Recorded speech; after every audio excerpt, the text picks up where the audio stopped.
¿Conoces la sensación de despertar cada mañana durante 15 años sabiendo que el mundo entero cree que eres un monstruo, cuando la única verdad es que fuiste la víctima más grande de todas? Mi nombre es Esperanza Contreras. Tengo 68 años y durante década y media viví tras las rejas pagando por un crimen que jamás cometí, mientras el verdadero asesino caminaba libre por las calles, probablemente riéndose de mi desgracia. Esta es la historia más escalofriante y perturbadora que he decidido compartir en este canal, porque hay maldades que van más allá de matar a alguien. Hay maldades que consisten en destruir una vida entera desde las sombras. Era el año 1995, cuando todo mi mundo se desplomó para siempre. Yo tenía 38 años, era madre soltera de 2 hijos. Trabajaba como empleada doméstica en casa de la familia Mendoza, una familia adinerada del centro de la ciudad que aparentaba ser perfecta ante la sociedad. Don Ramiro Mendoza era un empresario respetado, dueño de varias fábricas textiles. Su esposa, doña Cristina, era una mujer elegante que organizaba eventos benéficos y presidía el club social más exclusivo del pueblo. Tenían una hija de 16 años, Valentina, una niña hermosa pero caprichosa que todos creían que era el orgullo de sus padres. Yo llevaba trabajando en esa casa durante 8 años. Limpiaba, cocinaba, lavaba, planchaba, cuidaba de Valentina cuando era más pequeña. Era una empleada confiable. Nunca llegué tarde. Nunca robé ni siquiera una moneda. Nunca falté al respeto. Los Mendoza parecían apreciar mi trabajo. Me pagaban puntualmente y hasta me daban aguinaldos extras en Navidad. Yo creía que éramos casi una familia, pero había cosas extrañas en esa casa. Cosas que yo había notado durante años, pero que nunca me atrevía a cuestionar, porque necesitaba el trabajo para mantener a mis hijos. Don Ramiro tenía visitas nocturnas muy particulares. Hombres que llegaban tarde, que entraban por la puerta trasera, que se quedaban encerrados en su oficina durante horas hablando en voz baja. Doña Cristina siempre salía de la casa esas noches, llevándose a Valentina con ella, como si supiera exactamente cuándo no debía estar presente. También había llamadas telefónicas extrañas, números que don Ramiro anotaba en papelitos y después quemaba en el cenicero de su escritorio, sobres con dinero que llegaban sin remitente y que él guardaba en una caja fuerte oculta detrás de un cuadro en su oficina. Una vez, mientras limpiaba, encontré unas fotografías que se le habían caído del escritorio. Eran imágenes de hombres que yo no conocía, pero que parecían estar en situaciones comprometedoras, como si alguien los hubiera estado espiando. Mi error fue tener curiosidad. Mi error fue hacer preguntas. Una noche de octubre, mientras limpiaba la oficina después de una de esas reuniones misteriosas, encontré unos documentos que habían quedado sobre el escritorio. Eran contratos, pero no de las fábricas textiles. Eran contratos que hablaban de servicios especiales, de transacciones discretas, de pagos por silencio. No entendía completamente de qué se trataba, pero sabía que era algo ilegal. Fue entonces cuando cometí el error más grande de mi vida. Le pregunté a don Ramiro sobre esos documentos. No lo acusé de nada, no lo amenacé. Simplemente le pregunté con inocencia si necesitaba que organizara esos papeles en algún lugar específico. La expresión en su rostro cambió instantáneamente. Los ojos bondadosos que yo conocía se volvieron fríos como hielo, y por primera vez en 8 años le tuve miedo. Esperanza, me dijo con una voz que nunca le había escuchado. Hay cosas en esta casa que es mejor no ver, no escuchar, y definitivamente no recordar. Espero que me entiendas. Era una amenaza clara, pero yo era demasiado ingenua para entenderla completamente. Pensé que con mantenerme callada sería suficiente. Pensé que si seguía trabajando normalmente, si no hacía más preguntas, todo volvería a ser como antes. No sabía que don Ramiro ya había tomado una decisión sobre mi futuro. Las siguientes semanas todo pareció normal en la superficie, pero había una tensión extraña en el aire. Doña Cristina me hablaba menos, como si tratara de evitar crear vínculos conmigo. Valentina, que siempre había sido cariñosa conmigo, de repente se volvió distante y fría. Don Ramiro seguía siendo cortés, pero yo podía sentir sus ojos siguiéndome por toda la casa, como si estuviera evaluando cada uno de mis movimientos. Fue mi hermana Clara quien primero me alertó de que algo estaba mal. Trabajaba como secretaria en el juzgado del pueblo y había escuchado rumores extraños. Esperanza, me dijo una tarde cuando llegué a su casa después del trabajo. Han estado haciendo preguntas sobre ti en el juzgado. Preguntas sobre tu carácter, sobre tu estabilidad mental, sobre tu situación económica. ¿Qué tipo de preguntas?, le pregunté, aunque ya tenía un mal presentimiento. Preguntaron si alguna vez habías mostrado comportamientos violentos, si tenías problemas de dinero, si habías sido vista actuando de manera extraña o sospechosa. Esperanza, ¿has hecho algo que no me hayas contado? No había hecho nada, pero en ese momento entendí que no importaba. Alguien estaba construyendo un caso en mi contra, preparando el terreno para algo terrible, y cuando finalmente entendí de qué se trataba, ya era demasiado tarde para escapar. El plan era diabólico en su simplicidad. Don Ramiro había decidido que yo sabía demasiado sobre sus negocios turbios, pero no podía simplemente despedirme porque yo podría hablar. Tampoco podía hacerme desaparecer sin levantar sospechas, porque yo tenía familia, tenía hijos, tenía una vida que la gente notaría si de repente se esfumaba. Así que ideó algo mucho más cruel. Me convertiría en una asesina. Me culparía de un crimen que él cometería, y así me eliminaría de su camino para siempre sin tener que matarme físicamente. Me enterraría viva en una prisión, destruyendo mi vida y mi reputación de tal manera que aunque algún día tratara de hablar sobre sus secretos, nadie me creería jamás. El 15 de noviembre de 1995 llegué a trabajar como cualquier mañana normal. Doña Cristina y Valentina habían salido temprano supuestamente a hacer compras. Don Ramiro estaba en su oficina atendiendo llamadas de negocios. Todo parecía rutinario, hasta que alrededor del mediodía, don Ramiro me pidió que fuera al sótano a buscar unas cajas de documentos viejos que necesitaba revisar. El sótano de la Casa Mendoza era un lugar lúgubre, lleno de cajas polvorientas, muebles viejos y olor a humedad. Había una sola bombilla que colgaba del techo y que apenas iluminaba el espacio. Yo bajé las escaleras con cuidado, porque los escalones eran viejos y algunos estaban sueltos. Cuando llegué al fondo, encendí la luz, y lo que vi me hizo gritar de horror. En el piso, en un charco de sangre, estaba el cuerpo de un hombre que reconocí inmediatamente. Era Joaquín Herrera, un contador que había estado trabajando para don Ramiro durante los últimos meses. Tenía una herida profunda en el pecho, y sus ojos sin vida me miraban fijamente. Corrí hacia las escaleras para subir y pedir ayuda, pero cuando llegué arriba, me encontré con don Ramiro esperándome con una expresión que jamás olvidaré. No era sorpresa, no era horror, no era preocupación, era satisfacción, esperanza, me dijo calmadamente. Lamento que hayas tenido que ver eso, pero me temo que ahora las cosas se van a complicar mucho para ti. Don Ramiro, tenemos que llamar a la policía, le dije, todavía en shock. Está muerto, alguien lo mató, tenemos que... Oh, sí, me interrumpió.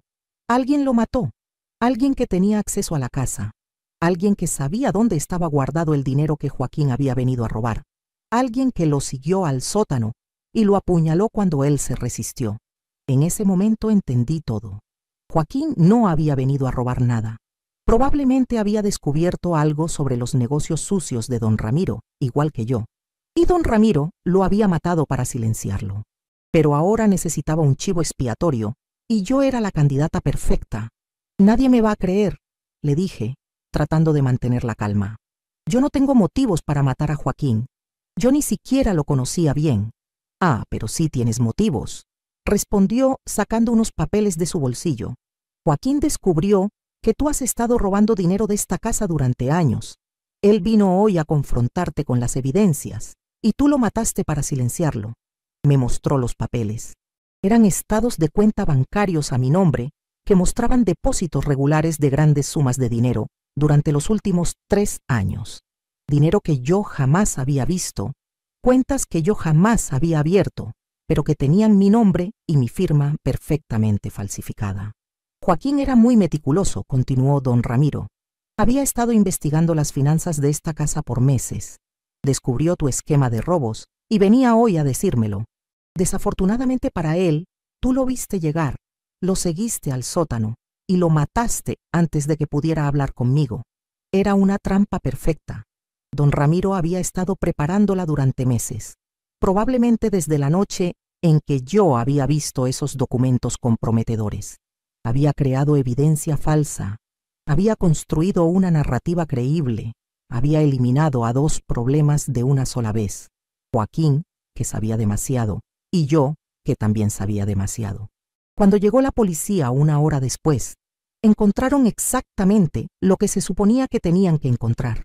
Mi historia sonaba desesperada e inverosímil. Una empleada doméstica acusando al respetable don Ramiro Mendoza de asesinato y conspiración.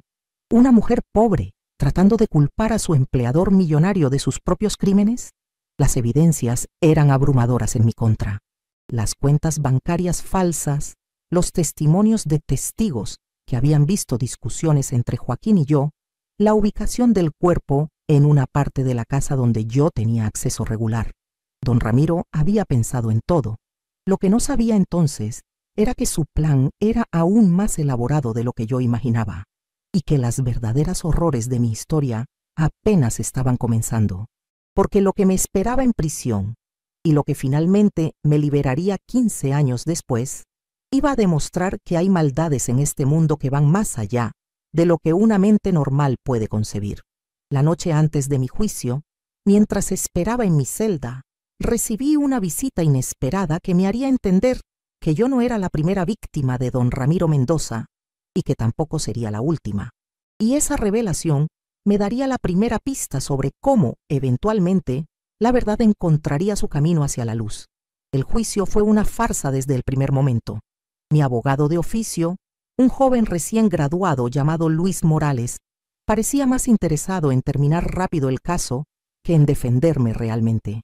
Cada vez que yo trataba de explicarle sobre los negocios turbios de don Ramiro, sobre las visitas nocturnas, sobre los documentos que había visto, él me miraba como si estuviera loca. Señora Contreras, me decía con condescendencia, esas son teorías conspirativas. Lo que necesitamos es enfocarnos en crear una defensa realista. Tal vez podemos alegar que fue en defensa propia, que Joaquín la atacó primero, pero yo no iba a mentir. No iba a confesar un crimen que no había cometido solo para conseguir una sentencia menor. Insistí en mi inocencia desde el primer día, lo que según mi abogado era la peor estrategia posible. Durante el juicio, presencié algo que me hizo entender la verdadera extensión del poder de don Ramiro. Testigo tras testigo subía al estrado a mentir sobre mí. La carnicera del barrio, que siempre me había tratado bien, declaró que yo había estado actuando de manera extraña las últimas semanas. El tendero donde compraba mis víveres juró que me había visto nerviosa y sospechosa días antes del asesinato. Pero el testimonio que más me dolió fue el de doña Cristina, la mujer que había conocido durante 8 años, para quien había trabajado fielmente.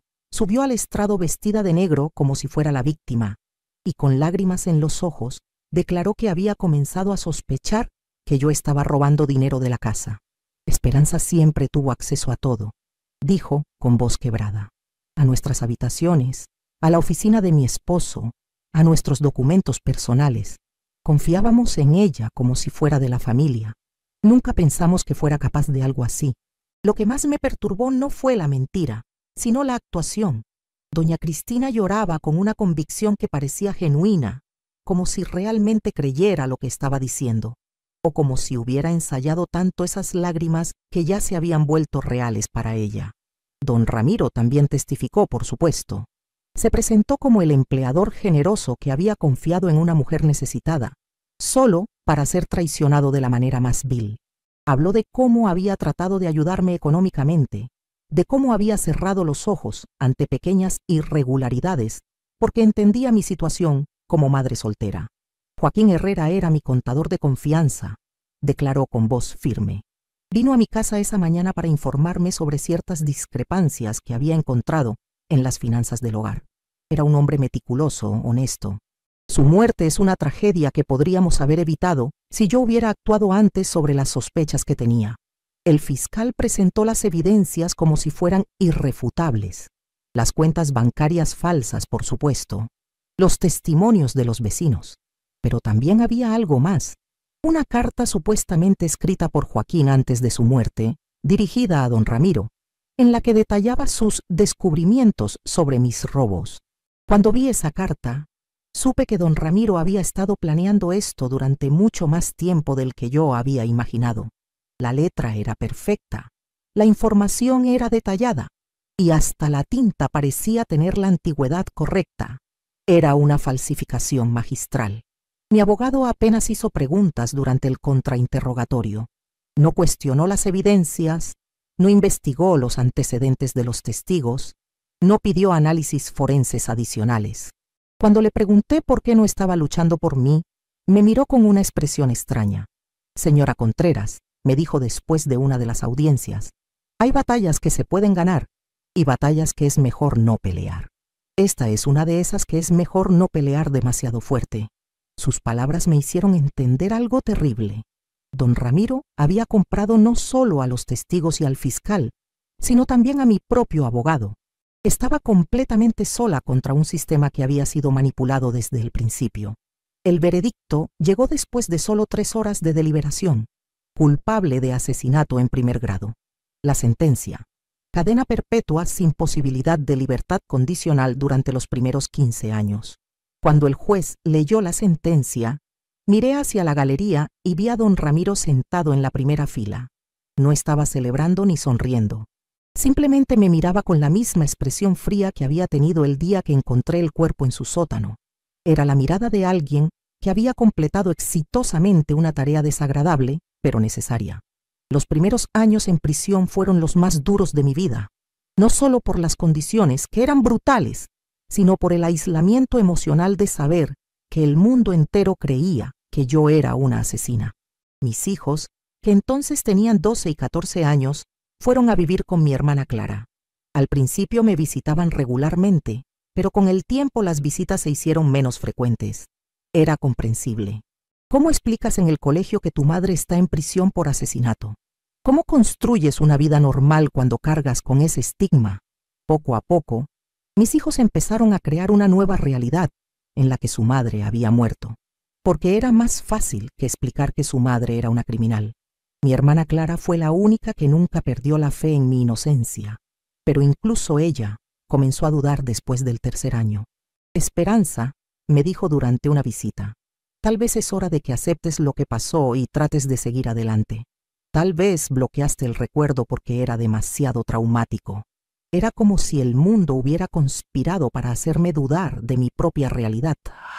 Había noches en las que me despertaba preguntándome si realmente había matado a Joaquín, si tal vez había tenido una crisis nerviosa y había borrado el recuerdo de mi mente, si todas las evidencias eran reales y yo era la única que estaba mintiendo. Pero entonces recordaba los ojos de don Ramiro ese día en el sótano. Recordaba su expresión de satisfacción, no de sorpresa, y sabía que no estaba loca. Sabía que había sido víctima de la manipulación más elaborada que pudiera imaginar. En mi 7º año de prisión, recibí una visita que cambiaría todo. Era una mujer mayor, elegante, con ojos tristes y manos temblorosas. Se presentó como Mercedes Vargas y dijo que tenía información sobre mi caso. Yo trabajé para la familia Mendoza antes que usted, me dijo en voz baja, mirando constantemente hacia los guardias como si temiera ser escuchada. Durante 12 años fui su empleada doméstica hasta 1987. ¿Por qué se fue?, le pregunté. Porque descubrí algo que no debía de haber visto, igual que usted. Pero yo tuve suerte. Logré escapar antes de que don Ramiro pudiera silenciarme permanentemente. Mercedes me contó una historia que me heló la sangre. Don Ramiro no era solo un empresario con negocios turbios, era parte de una red de tráfico de personas y lavado de dinero que operaba desde los años 80. Su casa era un punto de encuentro para criminales de alto nivel, y las reuniones nocturnas que yo había presenciado eran en realidad juntas para planificar operaciones ilegales. Joaquín Herrera no era solo su contador, me reveló Mercedes. Era un contador forense que había sido contratado por la Policía Federal para investigar las finanzas de don Ramiro. Estaba construyendo un caso en su contra, y don Ramiro se enteró. ¿Cómo sabe todo esto?, le pregunté. Porque mi hijo trabaja en la Fiscalía Federal. Ha estado investigando la red de don Ramiro durante años, pero nunca pudieron reunir suficientes evidencias. Hasta ahora. Mercedes sacó de su bolsa un sobre manila grueso. Estas son copias de documentos que mi hijo ha estado recopilando. Evidencias de los verdaderos negocios de don Ramiro, testimonios de otros empleados que fueron amenazados para mantener silencio, reportes forenses sobre el verdadero arma homicida que mató a Joaquín. Abrí el sobre con manos temblorosas. Dentro había fotografías, documentos bancarios, transcripciones de conversaciones telefónicas interceptadas y algo que me hizo llorar de alivio y rabia al mismo tiempo. El reporte de la autopsia real de Joaquín, no la versión falsificada que se había presentado en mi juicio. Joaquín fue asesinado con un cuchillo especializado, del tipo que usan los carniceros profesionales, me explicó Mercedes. Las heridas muestran un conocimiento específico de anatomía que usted no tenía. Además, el ángulo de la herida indica que el asesino era zurdo y medía aproximadamente 1.80 metros. Usted es diestra y mide 1.60, pero lo que más me impactó fue ver las fotografías de otros empleados de la familia Mendoza a lo largo de los años. Mercedes tenía razón. Yo no era la primera. Había habido al menos 6 empleados domésticos antes que yo, y todos habían desaparecido misteriosamente o habían sido acusados de crímenes que probablemente no habían cometido. ¿Por qué me está mostrando esto ahora?, le pregunté. ¿Por qué esperó 7 años? Porque recién ahora tenemos suficientes evidencias para actuar. Y porque don Ramiro acaba de cometer un error que va a permitirnos desenmascararlo completamente. Mercedes me contó que don Ramiro había repetido su patrón con otra empleada doméstica, una joven llamada Patricia, que había comenzado a hacer preguntas incómodas sobre las finanzas de la casa. Pero esta vez, don Ramiro había elegido mal a su víctima. Patricia tenía un novio que trabajaba como detective privado, y él había estado documentando todas las actividades sospechosas de la casa Mendoza. Patricia está viva, me dijo Mercedes. Don Ramiro trató de montar el mismo esquema que usó con usted, pero esta vez no funcionó. Patricia escapó antes de que pudiera completar su plan, y ahora está testificando ante la Fiscalía Federal. Era como si me hubieran dado una segunda oportunidad de vivir. Por primera vez en 7 años, tenía esperanza real de que la verdad saldría a la luz. Pero Mercedes tenía una advertencia para mí. Esperanza, cuando esto salga a la luz, cuando se demuestre su inocencia, va a haber consecuencias. Don Ramiro no es el tipo de hombre que acepta la derrota tranquilamente. Ya ha intentado silenciar a Patricia 2 veces. Si usted es liberada, va a convertirse en su próximo objetivo. No me importaba. Después de 7 años en prisión, después de perder a mis hijos, después de ser vista como un monstruo por toda la sociedad, no tenía miedo de las amenazas de don Ramiro. Lo único que quería era justicia. Pero lo que Mercedes me dijo a continuación me hizo entender que la justicia, cuando finalmente llega, a veces trae consigo verdades que preferirías no saber. Esperanza, hay algo más que necesitas saber sobre su caso. Algo sobre por qué don Ramiro la eligió específicamente a usted como chivo expiatorio. No fue casualidad. No fue solo porque usted había visto demasiado. Sus siguientes palabras me harían entender que toda mi vida había sido una mentira mucho más grande de lo que había imaginado, y que mi liberación, cuando finalmente llegara, no sería el final feliz que yo había soñado, sino el comienzo de una pesadilla aún más compleja. Antes de continuar con esta revelación que cambió todo lo que yo creía saber sobre mí misma, quiero pedirte algo importante. Si esta historia te está llegando al corazón, si sientes la injusticia que yo viví, por favor dale me gusta a este video. Solo tienes que tocar esa manita que aparece abajo. Y si quieres saber cómo termina esta historia, si quieres saber cuál era el secreto más oscuro de don Ramiro y por qué yo fui elegida específicamente como su víctima, suscríbete al canal. Aprieta ese botón negro que dice suscribirse. Es muy fácil, porque lo que viene a continuación te va a chocar el corazón. Te va a hacer entender que hay secretos familiares que pueden perseguirte durante toda tu vida, incluso cuando crees que has dejado el pasado atrás para siempre. Mercedes cerró los ojos por un momento largo, como si estuviera reuniendo valor para contarme algo que había estado guardando durante años. Cuando los abrió, vi en ellos una mezcla de dolor y determinación que me hizo saber que lo que estaba a punto de escuchar cambiaría todo. Esperanza, me dijo en voz tan baja que tuve que inclinarme hacia adelante para escucharla. Don Ramiro no la eligió al azar. Usted no fue solo una empleada que vio demasiado. Usted fue seleccionada específicamente desde el momento en que pidió trabajo en esa casa. ¿Qué quiere decir?, susurré, aunque algo en mi estómago ya me estaba advirtiendo que no quería saber la respuesta. Mercedes abrió otro sobre que había traído, este más pequeño y más viejo que el anterior. Dentro había fotografías en blanco y negro, amarillentas por el tiempo. La primera que sacó me mostró a una mujer joven de unos 20 años, con el cabello rizado y una sonrisa tímida. Me quedé sin respiración. Era como mirarme en un espejo del pasado. Esta es su madre, Elena Contreras, cuando tenía 22 años, me dijo Mercedes. Trabajó para la familia Mendoza durante 6 meses en 1956, cuando don Ramiro tenía apenas 18 años. Mi madre había muerto cuando yo tenía 5 años en lo que siempre me dijeron había sido un accidente de trabajo en una fábrica. Nunca había sabido que había trabajado para los Mendoza. Nunca había escuchado ese nombre hasta que yo misma comencé a trabajar para ellos.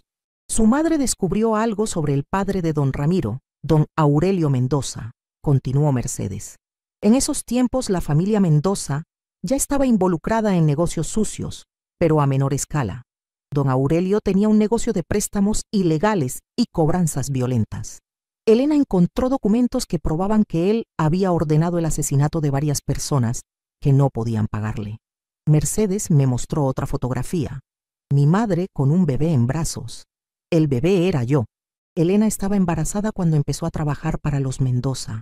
Don Ramiro se obsesionó con ella desde el primer día. Era joven, ambicioso, y creía que podía tener todo lo que quisiera.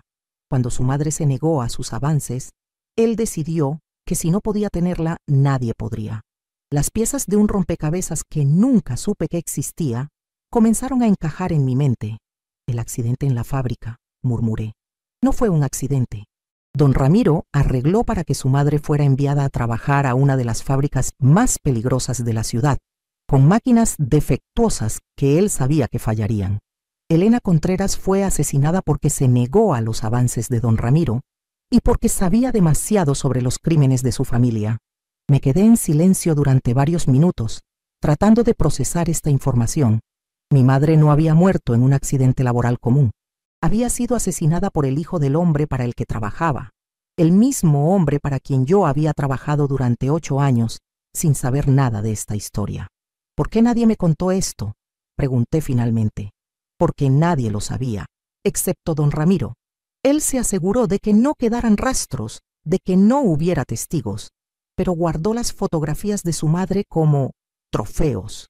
Y cuando usted apareció pidiendo trabajo en su casa 39 años después, él la reconoció inmediatamente. Mercedes sacó otra fotografía del sobre. Era yo, pero tomada sin mi conocimiento, probablemente durante mis primeros días trabajando en casa de los Mendoza. En el reverso, escrito con la letra de don Ramiro, decía E. Contreras, hija de Elena, justicia poética. Don Ramiro había estado esperando durante décadas la oportunidad de vengarse de alguna manera de su madre. Cuando usted llegó, fue como si el destino le hubiera dado la oportunidad perfecta. Podría destruir a la hija de la mujer que lo había rechazado y al mismo tiempo resolver sus problemas con Joaquín. La habitación comenzó a girar a mi alrededor. Todo lo que creía saber sobre mi vida era mentira. Mi trabajo con los Mendoza no había sido casualidad. Mi arresto no había sido solo mala suerte. Había sido el resultado de una venganza que se había estado gestando durante casi 4 décadas. «Hay más», continuó Mercedes, y por su tono supe que lo peor aún estaba por venir. Su madre no solo trabajó para los Mendoza, también tuvo una relación con don Aurelio, el padre de don Ramiro. Mi sangre se congeló. ¿Qué está diciendo? Don Aurelio violó a su madre repetidamente durante los meses que trabajó en esa casa. Cuando ella quedó embarazada, él la amenazó con matarla si revelaba la identidad del padre del bebé. Elena se fue de la casa cuando ya no pudo ocultar el embarazo, pero don Aurelio la siguió controlando desde las sombras. Mercedes sacó el último documento del sobre. Un certificado de nacimiento, mi certificado de nacimiento. En el espacio del padre, donde siempre había visto desconocido, ahora podía ver que había sido alterado. Debajo de la tinta que cubría el nombre original, se alcanzaba a leer Aurelio Mendoza. Esperanza, me dijo Mercedes con voz quebrada. Don Ramiro no solo la odiaba por ser la hija de la mujer que lo había rechazado, la odiaba porque usted es su media hermana, porque usted era la evidencia viviente del crimen que su padre había cometido contra su madre. El mundo se detuvo. Todo mi entendimiento de quién era yo, de dónde venía, de por qué había sufrido tanto, se desmoronó en un instante. Era la hija de mi propio empleador. Era la hermana del hombre que me había destruido la vida. Era el producto de una violación que había sido ocultada durante décadas. Por eso el parecido con Valentina, susurré, recordando comentarios que había escuchado a lo largo de los años sobre cómo la hija de los Mendoza y yo teníamos ciertos rasgos similares. Valentina es su sobrina, confirmó Mercedes. Y don Ramiro vivió durante 8 años viendo a la hija de su víctima limpiar su casa, criar a su hija, servir a su familia. Para él era la venganza perfecta, tener a la descendencia de Elena sirviendo a los Mendoza como una esclava. Pero había algo más que no cuadraba. Si don Ramiro sabía quién era yo desde el principio, ¿por qué esperó tanto tiempo para destruirme? ¿Por qué no me hizo algo desde el primer año que trabajé para él? Mercedes sonrió amargamente, porque estaba disfrutando demasiado la situación. Le gustaba tener poder sobre usted, verla trabajar sin saber la verdad. Pero cuando usted comenzó a hacer preguntas sobre sus negocios, cuando se convirtió en una amenaza real, decidió que era hora de completar la venganza que había comenzado con el asesinato de su madre. Durante los siguientes días no pude dormir, no pude comer, apenas pude pensar con claridad. Todo lo que creía saber sobre mi identidad había sido una mentira. Era la hija de un violador, la hermana de mi torturador, la sobrina de una niña a quien había ayudado a criar sin saber que compartíamos sangre. Pero al mismo tiempo, esta revelación me dio algo que no había tenido en 7 años. Una razón clara para luchar. No solo quería justicia para mí misma, quería justicia para mi madre, que había sido violada y asesinada por los Mendoza. Quería justicia para todas las otras víctimas que habían sufrido a manos de esta familia durante décadas. Mercedes cumplió su promesa. 2 semanas después de su visita, llegaron a la prisión los investigadores federales. Esta vez no eran policías locales que podían ser comprados o intimidados. Era una unidad especial que había estado construyendo un caso contra la red criminal de los Mendoza durante años. El proceso de apelación fue rápido, pero meticuloso. Las nuevas evidencias eran abrumadoras. Los reportes forenses reales, los documentos bancarios que mostraban las transacciones ilegales de don Ramiro, los testimonios de otras víctimas que habían estado demasiado asustadas para hablar antes. Pero lo más importante fue el testimonio de Patricia, la empleada doméstica que había logrado escapar. Ella había grabado secretamente conversaciones con don Ramiro, donde él admitía haber matado a Joaquín y haber manipulado las evidencias para culparme a mí. Era perfecto, decía don Ramiro en una de las grabaciones. Joaquín muerto, la hija de Elena destruida y yo libre de ambos problemas. Mi padre estaría orgulloso de cómo manejé la situación. Cuando el juez leyó el veredicto que me absolvía de todos los cargos, no sentí alegría inmediata. Sentí alivio, por supuesto, pero también una extraña sensación de vacío. Habían sido 15 años de mi vida, 15 años que nunca podría recuperar. Mis hijos eran adultos ahora, con sus propias familias, y yo era una extraña para ellos. Salí de la prisión el 3 de abril del 2010, a los 53 años, con una pequeña maleta de pertenencias y una compensación del Estado que nunca podría reparar el daño que se había hecho. Los medios de comunicación estaban esperándome afuera. Querían entrevistas, querían que contara mi historia de triunfo sobre la injusticia, pero yo sabía algo que ellos no sabían. Sabía que don Ramiro Mendoza seguía libre, protegido por abogados caros y conexiones políticas. Las evidencias habían sido suficientes para exonerarme, pero no para condenarlo. El sistema legal tenía estándares diferentes para los ricos y los poderosos. Mi primera parada después de salir de prisión Fue el cementerio donde estaba enterrada mi madre. Me quedé de pie frente a su tumba durante horas, pidiéndole perdón por no haber sabido la verdad, por haber trabajado para la familia que la había destruido, por no haber podido vengar su muerte. Pero mientras estaba allí, parada sobre la tumba de Elena Contreras, tomé una decisión que cambiaría el curso de los eventos que seguirían. Decidí que si el sistema legal no podía darle justicia a mi madre, entonces yo encontraría otra manera de hacerlo. Porque verán, 15 años en prisión no solo me habían quitado mi libertad, también me habían enseñado cosas sobre la supervivencia, sobre la paciencia, sobre cómo planificar cuidadosamente una venganza. Había conocido mujeres en esa prisión que me habían enseñado habilidades que yo jamás había imaginado que necesitaría.